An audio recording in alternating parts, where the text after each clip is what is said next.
evening, everybody. We're going to go ahead and get started. Thank you for joining me tonight. Let me introduce myself. My name is Carrie Lubold. I'm the Associate Director of Financial Aid here at SUNY Plattsburgh. I had a chance to talk with you this evening about the financial aid process. And it's a bit of a process. There's a few steps involved and a few different action items. Let's put in the end, the goal is that we locate some decent financial aid resources to help you make college affordable and point you towards the information and the individuals that can help make this process easy for you, where we can help along the way. We're going to cover those types of things tonight. Follow along on screen. We're going to go ahead and get started. Talk about the financial aid application process, from what happens after you fill out the application, the response from our college and other colleges, how to explore other financial aid opportunities that are available to you, and what considerations have to occur when it gets close to for paying for college, actually accommodating the bill, expenses that you'll incur while being a student. We're going to sort of cover those topics in detail tonight. So to start with the application process, if you have not yet submitted your FAFSA application for the 2017-2018 school year, please go ahead and do so as soon as you are ready and able. Application is online at FAFSA.gov. Application begins by the student and one parent in the household gathering FSA ID. So apply for an FSA ID at faid.ed.gov. FSA ID serves as your login to several different federal student aid websites. It also serves as your electronic signature. This is why the student themselves will apply for their own FSA ID under their name, date of birth, social security number, and email address. And at least one parent in the household will do the same under their unique identifying information, because on the application for federal student aid, a student signature is required and one parent signature is required. So application process for federal aid, you'll apply for your FSA ID, you'll receive your ID, you'll establish it immediately, and then you can proceed with submitting your FAFSA application. Next, you file your FAFSA as soon as possible. The intent is that you have time to make a good college decision, and that decision may involve, for many of you, considering how much it's going to cost you. So if you can set your FAFSA soon and get those submitted, we'll get you a response as quick as we can, and that response may aid you in making your college decision. And it also presents the opportunity for you to communicate with us, and if you're looking at other colleges, on ways of paying for college and the options that are available for you as you get this endeavor underway. 1 second and mention, please share your questions as we work through tonight's event. I'll try and answer them as we go along. There's so many things to consider in the paying for college world, so let me help you with your individual thoughts along the way. Okay, so when you fill out your FAFSA application, it asks you to provide information from the 2015 income tax year. That's why there's no reason to delay submitting your FAFSA. It's not related to the tax filing process that many of us are undergoing currently or will be doing over the next couple months for calendar year 2016. You have your income tax information available, so FAFSA can be done now or anytime very soon. We would encourage you to do so. The FAFSA, you're going to go ahead and submit. Oh, let me back this up. Here I'm giving you a screenshot for the FSA ID website, faid.ed.gov, where you'll get your IDs, and then I'm also giving you a screenshot for the FAFSA.gov website. There are some mirror websites, some twins call them. Maybe you're using the .gov website to proceed with your financial aid application for the Fed. 1918 application you'll be submitting. Itself goes through a series of questions. Remember, it's the student's financial aid application.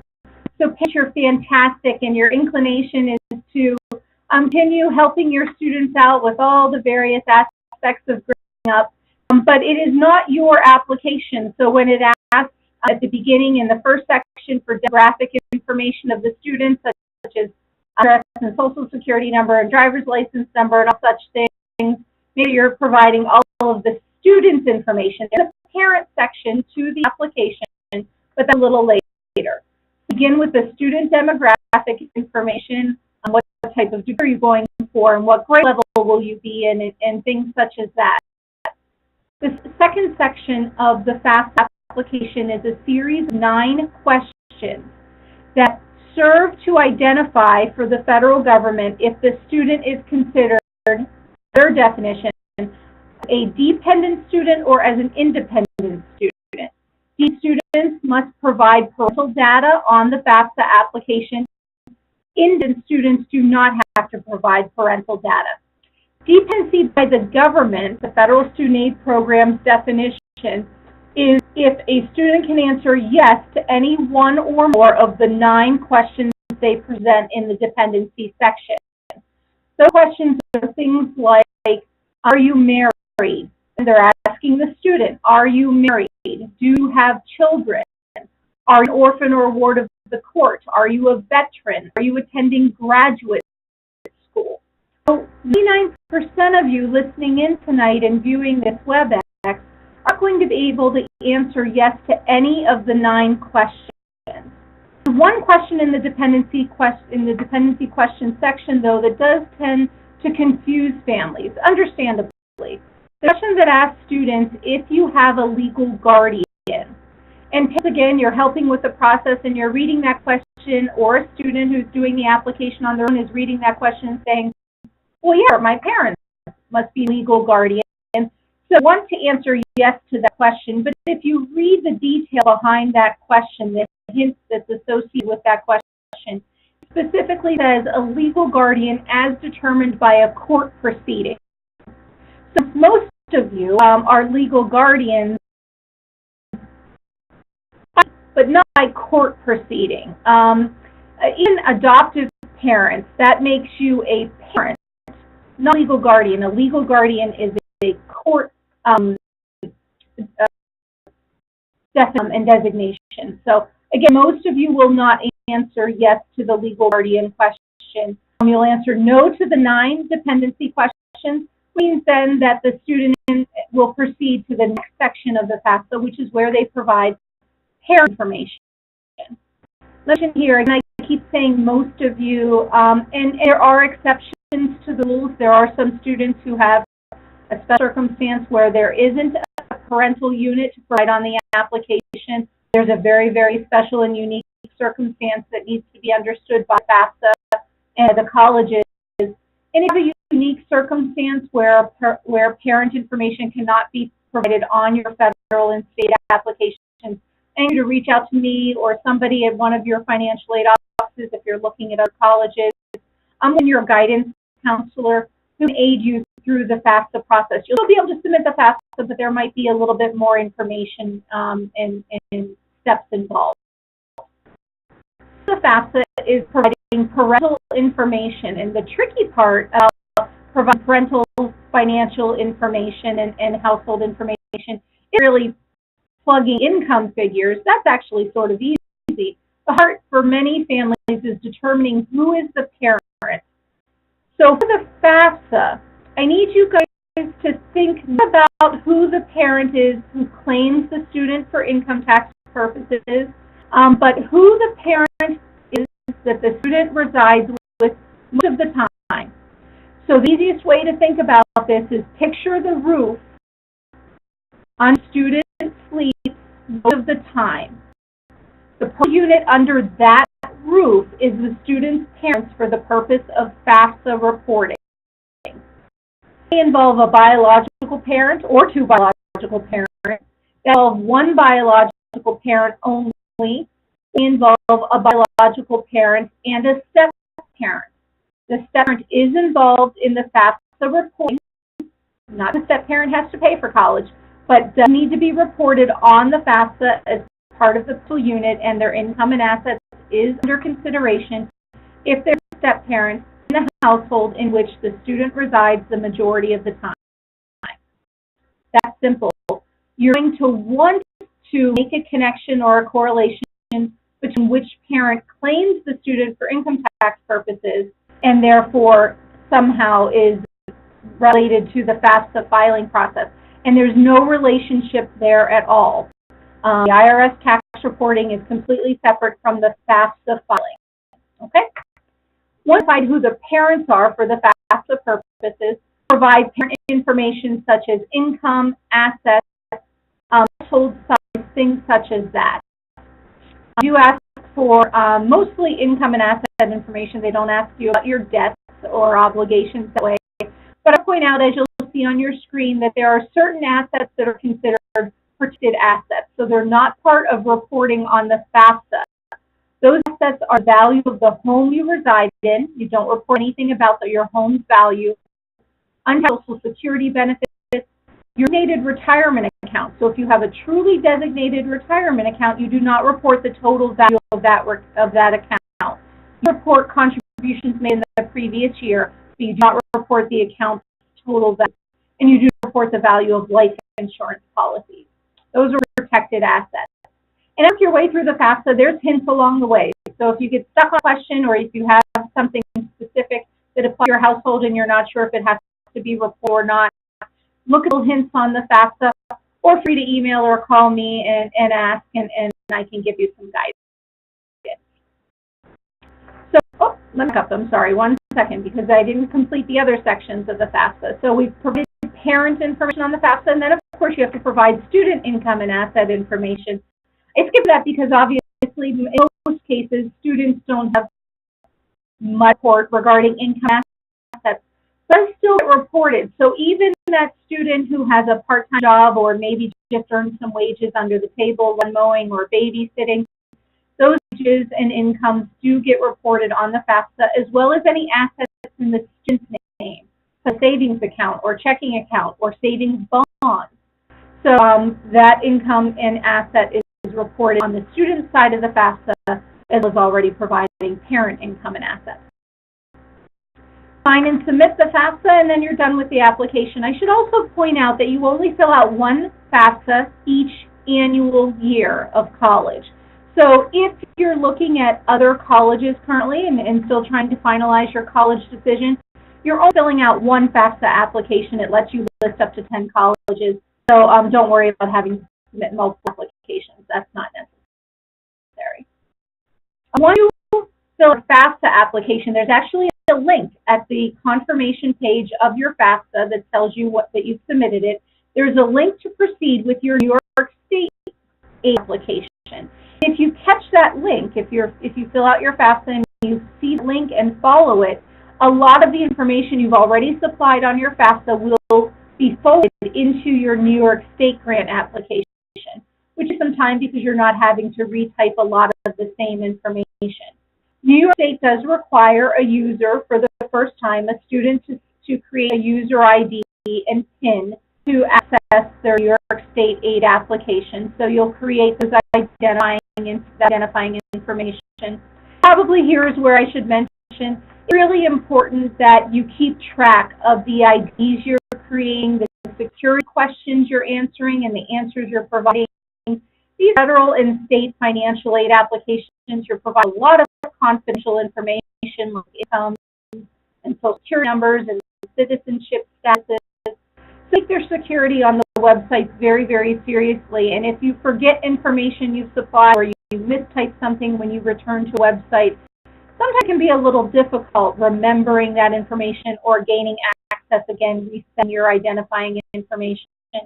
So I'm going to tell you to do something that I don't normally want to tell people to do, but you probably should write down your IDs and passwords, not probably in your phones, which information isn't always necessarily secure. Maybe on a piece of paper. I know that's a little old school.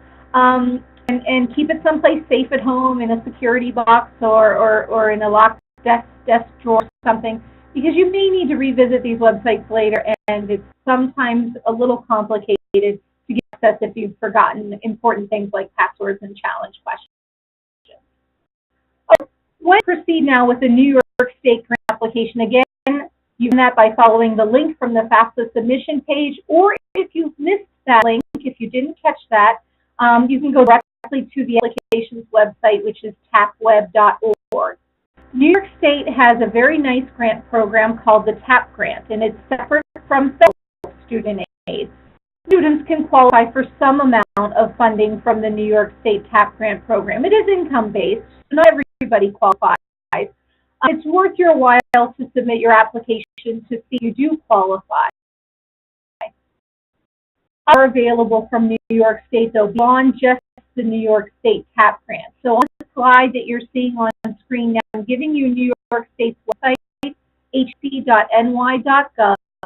It's a very nice list that's very easy to scroll through of grant and scholarship awards that are available from New York State. And very specific awards. So maybe it's an award because you are an individual, a student studying to be a teacher in the math or science field. Or maybe you're somebody who's studying to go into a STEM career field. Or you're an individual of Native American heritage and can qualify for New York State Native American aid. So very basic criteria to qualify for some of these additional awards that New York State offers. So it's worth your while to scroll through that list, read other scholarship and grant programs that they offer, and find out how you would apply or qualify.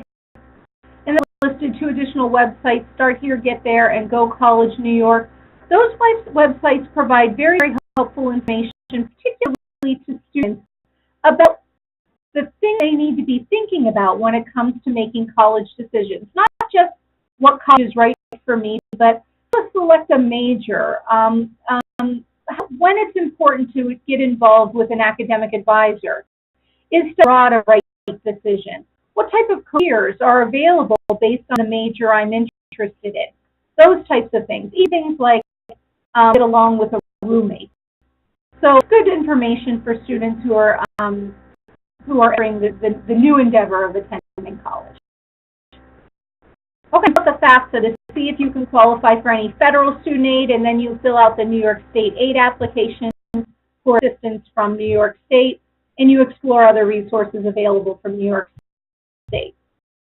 Additionally, there are other ways of applying for financial aid, and there are some colleges that suggest other applications. We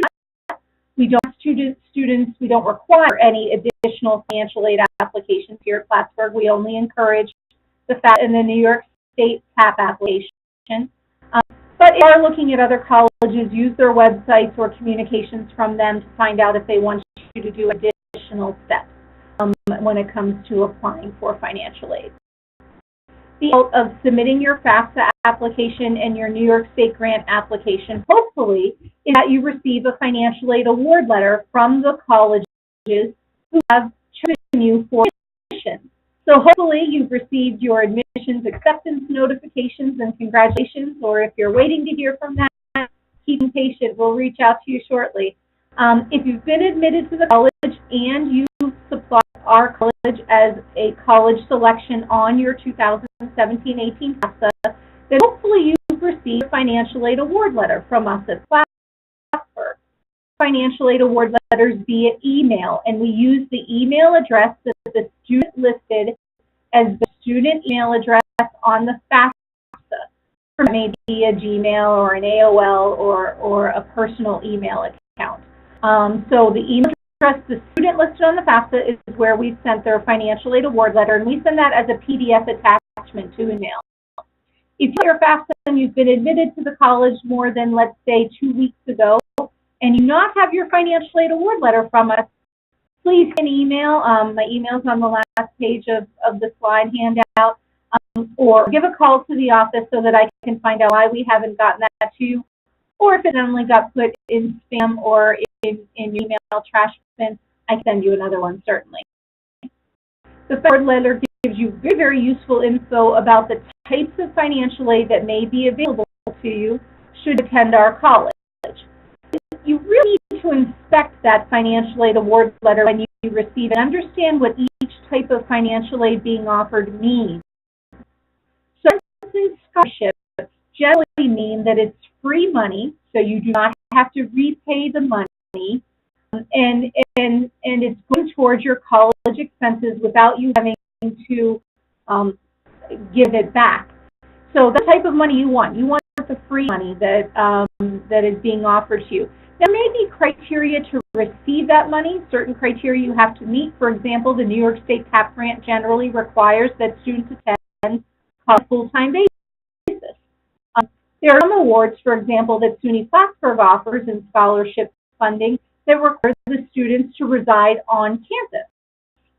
So you want to understand what each of the awards are that you've been offered and if there's any criteria to receive those awards and renew the awards. It's useful information. You want to know if that's money that you can get each year that you attend college. For example, many financial aid opportunities, such as the New York State Grant Funding Awards, our College Scholarship Awards, are available for a maximum of 8 semesters of school, which would be 4 years of study. So that's for you to know, because there are times when students aren't always able to complete their studies in 4 years. They might need an extra semester or two to get through degree objectives. So that last year of study, there may be less financial aid available than there was when you begin your college career, simply because the financial aid becomes exhausted after a period of time. Again, it might be important for you to know as you're making your college decisions, and certainly as you work your way through your degree. One financial aid that may be listed in your financial aid award package is called the Federal Work Study Program. It's a creative program. It's considered financial aid, and then therefore listed as a financial aid award in your award letters. The funding for the work that the student performs is mostly provided by federal government resources through the Federal Work Study Program. So your wages as a student worker are being paid for by the federal government. But most of your other financial aid awards, work study is not money that's going to help you go towards your college bill. Think about the timing of college. So you will get a bill for your first semester of college this year in July, and that bill will be due in August. What is a student employment opportunity program? It involves the student seeking employment in an eligible position on campus or in the campus community, and going to work to the dollars and therefore receive a paycheck. So colleges, including our own, are not going to wait for the students to go to work, get paid, and turn over a paycheck for bills to be covered, for the bill to get paid. Work study is financial aid because of the source of funding, but it's not financial aid that's going to help you pay the college bill. Rather, financial aid program that's really going to help students with their everyday expenses. And that's important. A lot of students need the dollars from their work study paycheck to help them with everything college students spend money on. So that's helpful with the non-billed costs of going to college. Student and parent loans may be necessary to help you with your college endeavor, and they will be part of the financial aid award letter. The information as far as availability of student loans and the amounts available as well as parent loans is incorporated into the financial aid award letter process. Of course, loans have to be repaid, not necessarily while the student is in college, but at some point following their college activities. So it's a consideration. Borrowing for college is one of the biggest considerations of going to college. It weighs heavily on the family decision and the student decision, and takes a lot of considerations. And we're going to talk a little more in a second about borrowing for college. But understand those components of the financial aid award letter, the different types of financial aid offered, what those financial aid programs mean, what you have to do to receive the awards, and if there's anything you have to do to renew the awards in future years. Our award letter, in addition to giving you the detail of the financial aid programs, we actually also list a cost estimate right in the second section of our financial aid award letter. So do the math for you and give you an estimate of how much college might cost you based on financial aid being offered. We'll give suggestions of how to help pay for college. In the third section of your financial aid award letter, we indicate that the college offers payment plans to help with remaining college costs. There are parent loan opportunities available and private student loan opportunities available to help with the cost of college. And again, we'll talk more about loan in a minute. A fourth section of the financial aid award letter is a to-do list for the student. Remember, I mentioned that there are sometimes things students have to do in order to finalize their financial aid awards that are being offered to them. Some action items may involve telling us if they wish to participate in offered financial aid programs.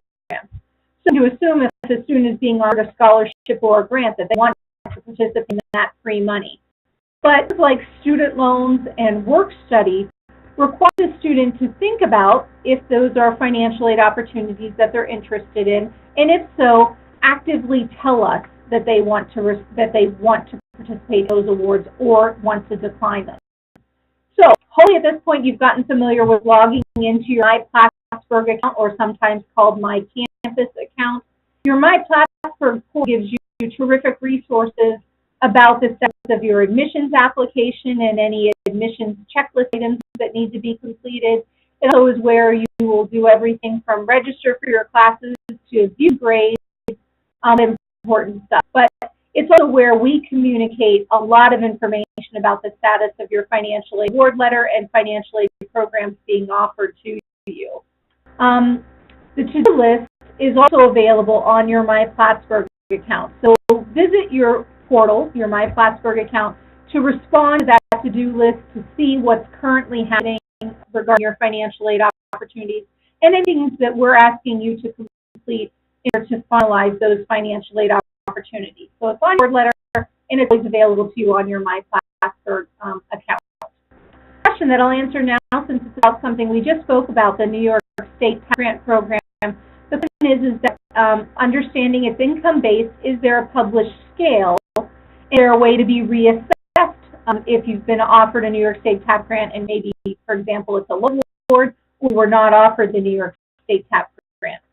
New York State TAP grant is very clear cut in the income guideline for qualifying for the grant. To qualify for the New York State TAP grant, the family's household taxable income be under $80,000. New York net taxable income is different than your federal adjusted gross income. Your New York State net taxable income is a figure that comes off of your New York State tax return following your New York State deductions, which again is different than your federal deductions. So you can reference your New York State tax return and identify the line that references your New York State net taxable income. If that's under $80,000, you may be considered for the New York State TAP grant program. The scale of the grant funding is anywhere from $500 a year up to almost our full tuition for a year. I hesitate only because there is, you've heard recently the announcement of the Accelerator program, which may, if it becomes supported, offer New York State students attending a SUNY college full tuition assistance. And so I believe that's going to influence the New York State TAP grant program. I think they're going to remain supporting State TAP grant program the same way they are now. This may be a kicker or in addition to the New York State TAP grant program. I'm not really certain. So the hesitation isn't because of unfamiliarity with the program, but just because we might have some changes coming with New York State grant assistance. We're not yet. But now it's always worthwhile to apply for the TAP grant. So those things that can't hurt. If you get the application and your income's too high, they'll certainly let you know. If your income is near the maximum, you only receive $500, but that still helps. And if your income is lower, you might get a very, very nice grant award from New York State. I think that's part of that question was, is there a way to be reassessed? New York State generally does not do adjustments. They base your eligibility for their grant program on calendar year's income. This, for example, for 17-18, they're looking at your income from calendar year 2015 Generally, that does not get reevaluated. So don't expect any changes. You've been offered a New York State TAP grant, a perform income evaluation. It's pretty much what you can expect receive from them for the year, and then you might get a new award in a subsequent school year. The question are all the awards per year, and yes, most of the time when you're offered financial aid, aid is offered for each semester the upcoming year. So we have a fall semester and a spring semester. You'll receive an award in the fall and an award for the spring, which encompasses our calendar, or excuse me, our school year. The question to do your inquiry, Dylan, is if you're receiving a financial aid award, maybe through a private organization, if you've received funding, let's say through your local Kiwanis Club or through your high school, it's possible maybe a private organization might offer you an award for just one semester. Otherwise, most awards are for the year. Okay, let me get you to the right slide. The financial aid award letter gives you all the detail about the financial aid programs available to you and how to make decisions on those award programs, and respond through my portal regarding your interest in those financial aid programs and how to finalize them. I encourage families to be very active and proactive in looking for money to pay for college. No surprise when I say that college is pretty expensive. Oftentimes the financial aid that the federal government makes available to students, the New York State aid programs, even what SUNY Plattsburgh offers, and those financial aid programs are not enough to fully cover the cost of college. There are a lot of other resources available to help you make college affordable. It does involve some legwork, though. I'm giving you on this slide some information on where to look for other money to help you pay for college. It begins really with your guidance office. And there's a wealth of information available through your local guidance office. Your guidance counselors are communicated with very regularly, from local donors to national donors. Guidance departments offer websites or lists of scholarship opportunities available to high school seniors. And it's a perfect time to be in communication with your guidance office. They have applications available for you to submit either online or in paper. Stop and visit with them. I'm listing 4 different websites that offer very comprehensive scholarship search engines. You could stay a night forever for scholarship opportunities, clicking through individual websites.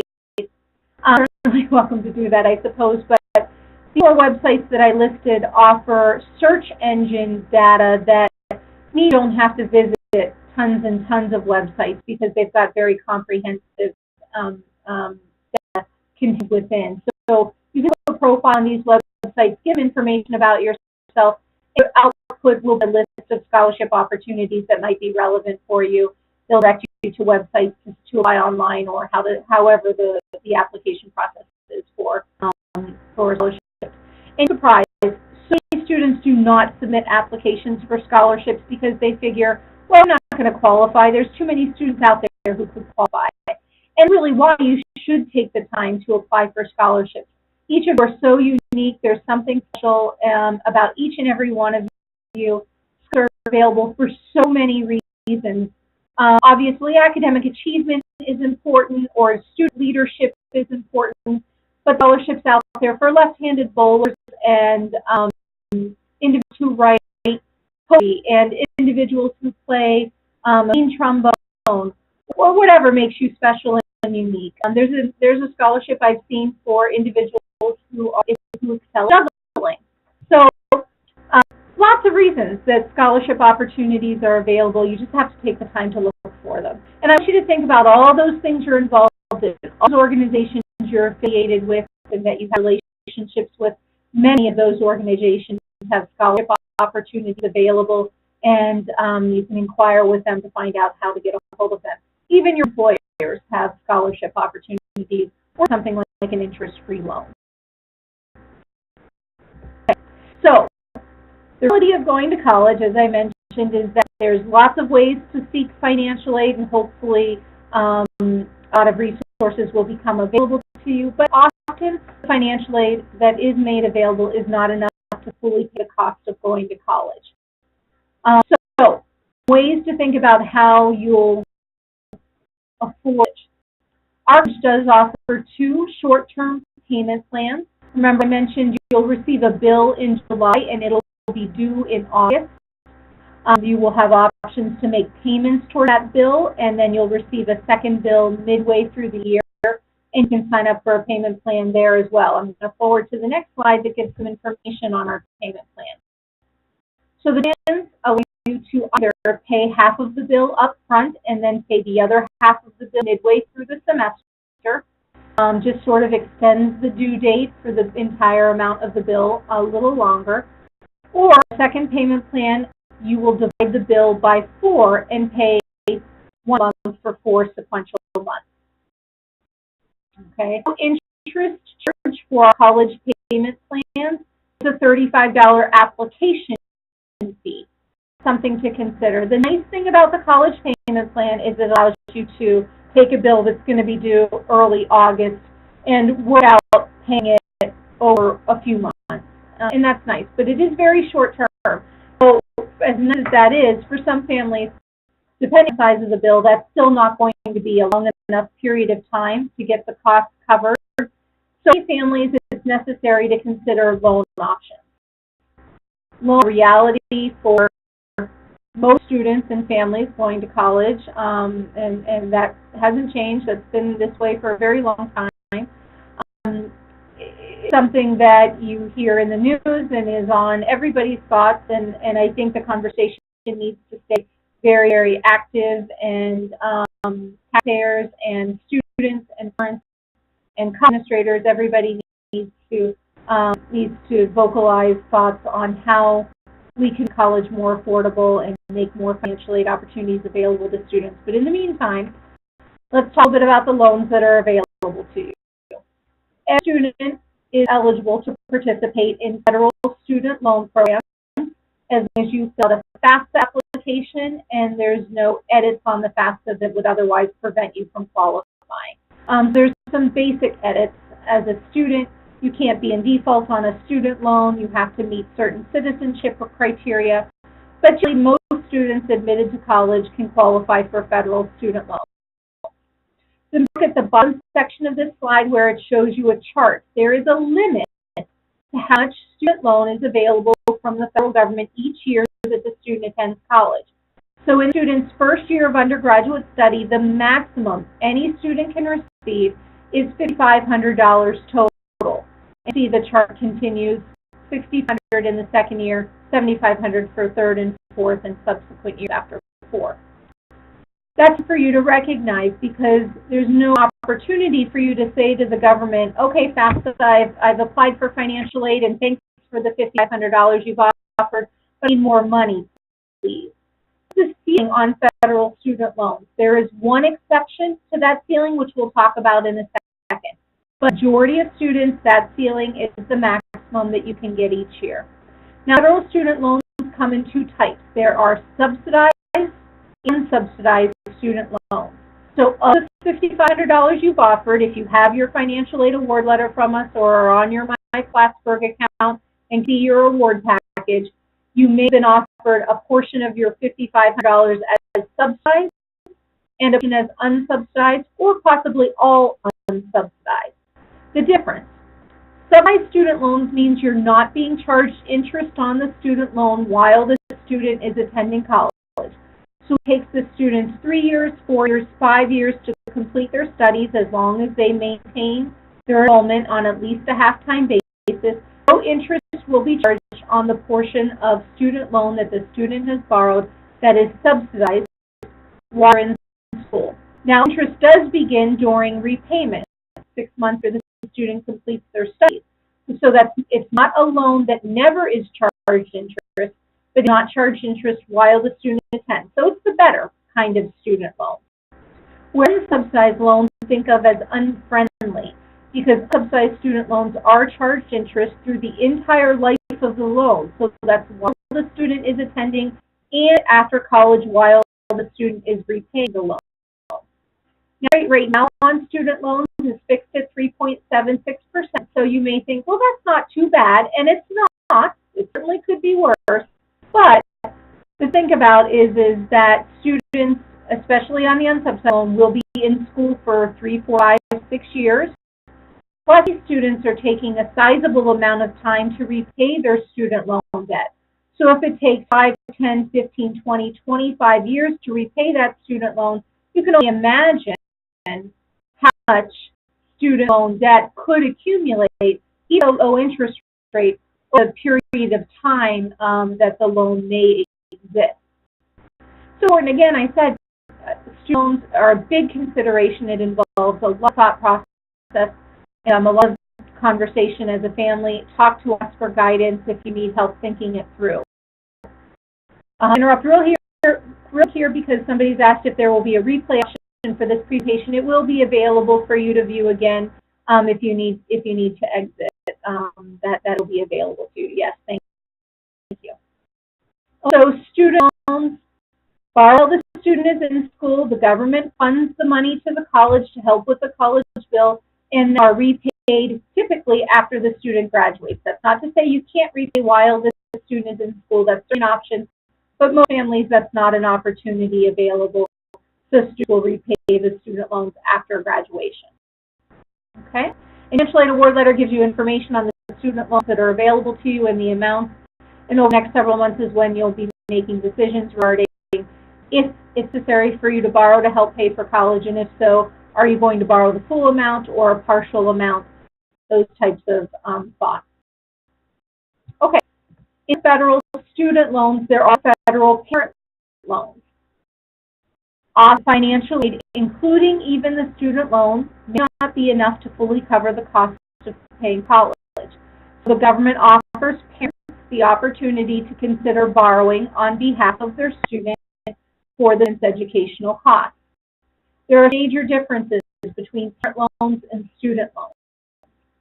Parents are automatically what you would consider to be unsubsidized. So the interest on loans occurs through the life of the loan. There is no subsidized opportunity on parent loans.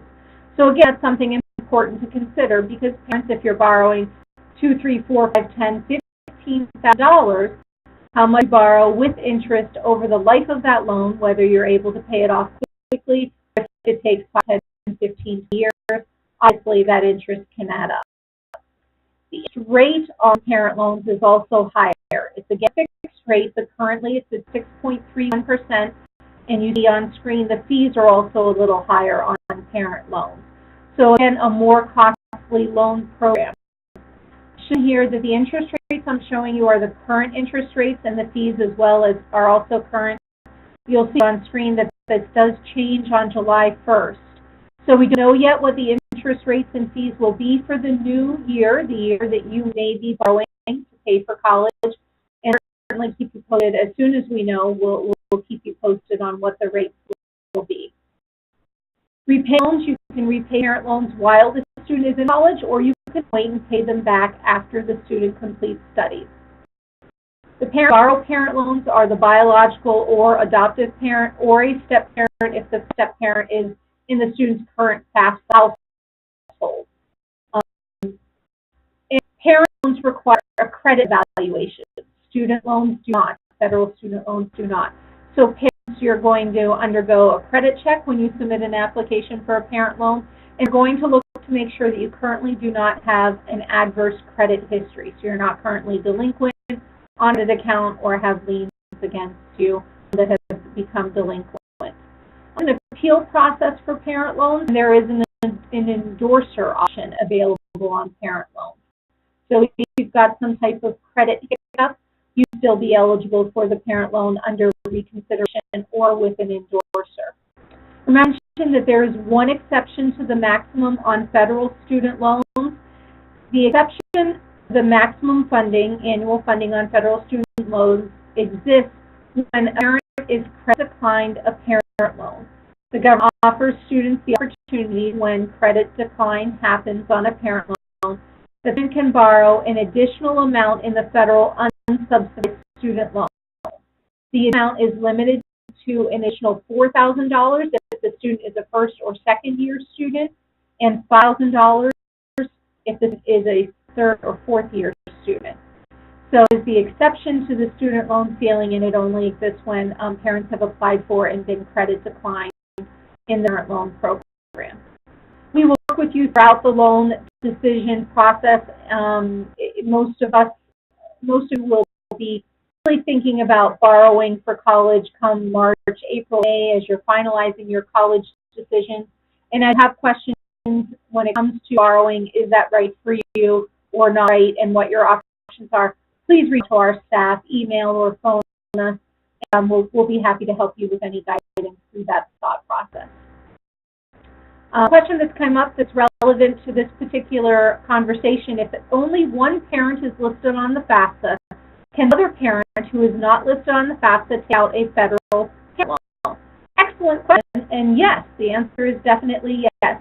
So the parent we consider to be the non-custodial parent, so the parent who is not reported on the FAFSA, if a parent is a biological parent, not listed on FAFSA, that parent may still apply for and be considered the parent loan. Absolutely.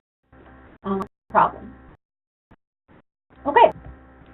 I mentioned that there are alternative student loans as well. Those are bank-funded loans that the student may borrow and using a credit-eligible cosigner. Those are tricky. They can be very expensive. The interest rates can be very high. So that also is a whole separate conversation and thought process. If you think you need to pursue borrowing through a private resource because a parent loan is not an option or other resources aren't available, definitely reach out to our office for some guidance on your options that way and things to think about if borrowing through a private lender is something you're thinking of. I've listed our website, plattsburgh.edu, and the link in the upper right-hand corner to your My Plattsburgh portal. The website, the public website, has great information under the Cost and Aid tab about the cost of going to college, meal plan options, room options, tuition and fee charges, things like that. The campus, the academic tab is the campus calendar, the college calendar, which will tell you important dates like when is it time to move in, and when midterms, and when are final grades, and when does the semester end, and things like that. We have great information about our college scholarship programs on our website. And again, I mentioned in the upper right-hand corner is the link to your My Plattsburgh portal. Hope you've all become used to logging into your My Plattsburgh account. That admissions checklist is helping you find some steps in the admissions review process and the steps that happen after you've become admitted, such as submitting your deposit to secure a place in the class and your housing application, and things like your financial aid requirements and your financial aid award letter are also available in your My Plattsburgh account. I'm pointing to a link in the student's My Plattsburgh account where students can create something called a guest account. The time of year and through the next several months where parents have questions about the financial aid process, in order for us to disclose and have a very open conversation about financial aid opportunities, about details of the FAFSA application, college costs and such, we really need the student's permission to share information with individuals, whether it's a parent or their family member or a friend or somebody just assisting the student through the financial aid process. So to create a guest account is very useful if the student wishes to provide others other than themselves with permission to communicate with the financial aid office. Interestingly enough, the authorization of a guest account also gives that individual access to certain email communications. Financial aid and the student billing office, called the student account office, sends most communications via email. So authorized guest account users will often be copied on any of the emails that go regarding billing notifications and financial aid notifications. It's a helpful tool for many families to keep the lines of communication open. Financial aid office, fantastic staff. very readily available to help. Our phones are open 8:30 to 4 every weekday. Email is a terrific way to keep in touch so that we can really vet your question and give you a nice, thorough response. We're all here to help you. It's complicated. I've been doing this for 20 years, and it's not easy. I'm the first to admit that. As familiar as I am with the process after all this time, it is complicated, and families are unique and special, and it's a process. So please let us help you through it. Questions? You haven't asked many yet. Does anybody want to submit a question? The financial aid process, or something I missed, anything I didn't cover, or something you need to clarify? Hang out for a few minutes to look for any further questions about what we've discussed.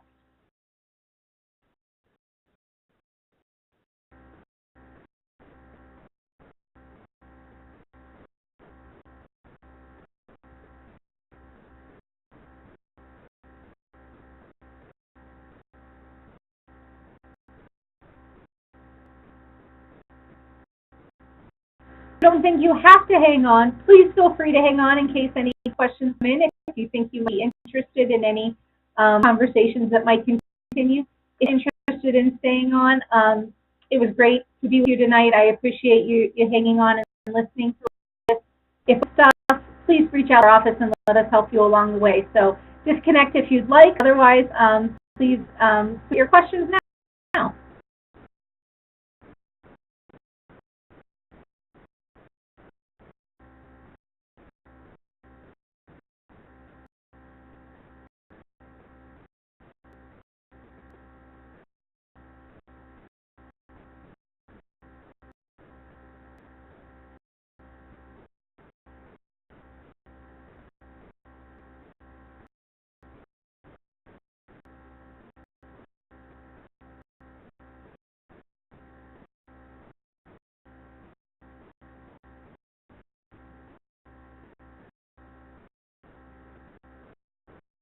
Received any questions, and I don't see anybody typing. So thanks, everybody. I'm going to go ahead and close up the WebEx. Oh, hey, somebody did. Thank you. I received my congratulations email 6 days ago, but I have not received the financial aid award letter yet. Oh, excellent. Congratulations on the congratulations email.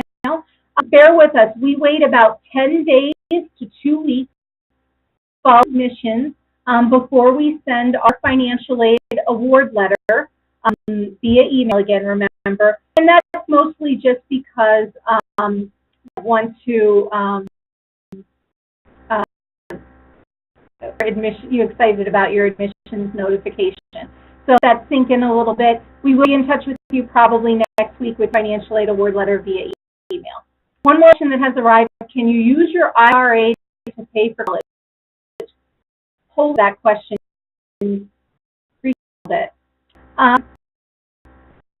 Do not profess to be a financial expert in any way, a financial planning expert or any knowledge in the area. My IRA is a mess. What I do think I know is that most of the time, contributions from your IRA often involve heavy. I strongly encourage you to talk with a representative of your IRA, or if you're using a financial planner or any kind of investment broker. Please with them.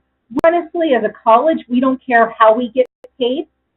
So if a check arrives here, or cash, or a credit card, it's of no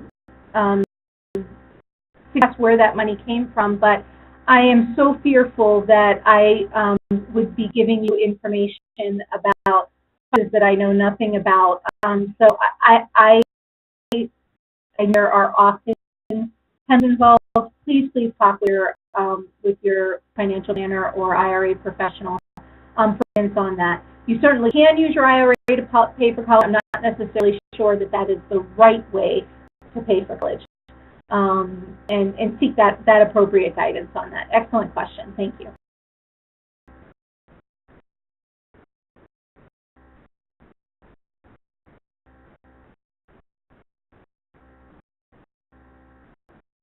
Okay, I've lost most of you, so if you have any other questions, here's our email address. Give us a call, send us an email anytime. Thank you for joining me tonight. Oh, Ashton, you guys are right in here. Good. Okay. Is it possible to become an RA, which means resident assistant, and do work study to help pay for college? So work study, remember, isn't going to help you with your tuition bill. You used the word tuition in your question. Work study is not going to help with your tuition bill. That's more money that's going to help you with your everyday expenses, just involved being a student. RA, though, which I didn't mention, and I really should have, I suppose. Resident Assistance Program is a fantastic opportunity, not in your first year, but in your following, your freshman year, to participate in being an assistant in the dorm environment, helping students out in the setting, being a mentor and an advocate, and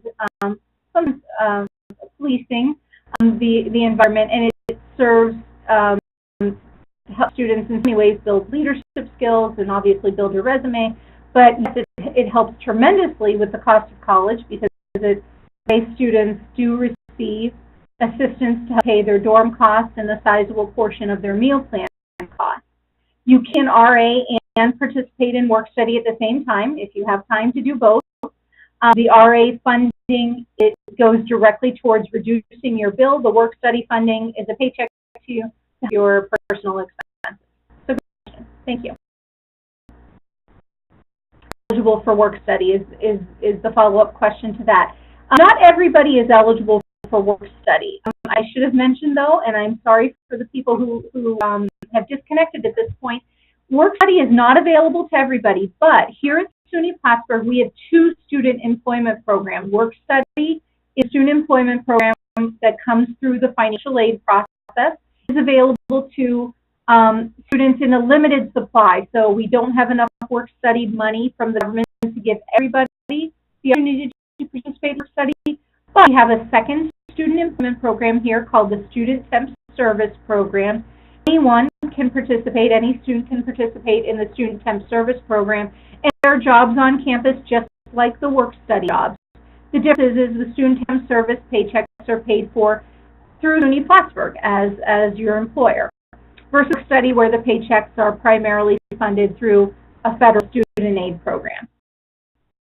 So if you heard federal work study in your financial aid award letter, don't worry because you'll have the opportunity to participate in student employment through the Temp Service Program. And more information about both programs becomes available usually in August.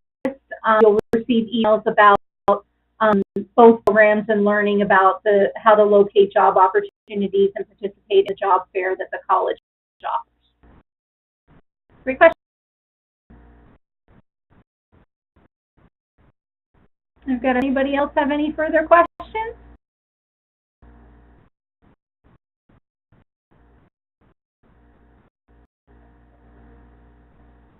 Okay. So I think I'm going to go ahead and sign off. Thanks, everyone. Have a good night. Be in touch if you need us. We're here to help. Thank you.